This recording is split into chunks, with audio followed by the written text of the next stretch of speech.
Hello guys, ito pa pala ako maaga gumising dahil nag-ihip ng tubig. Dahil napakahirap talaga wag kulang tubig eh. Madaling araw pa ako gumising 1:00 ng madaling araw. Mahirap talaga pag walang tubig. Totoo pala yung sinasabi nila pag walang tubig hindi mabubuhay yung tao. Kaya maaga akong gumising.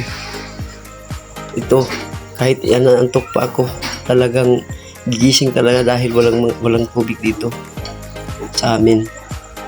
Napakalayo pa naman yung igigiban ko kapitbahay namin. Kaya salamat ako sa kapitbahay namin dahil nagpaigib sila.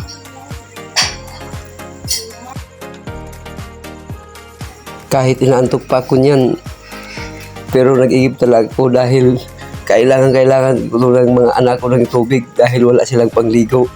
Din wala din panghugas ng plato. Lahat na pangbubo ng CR.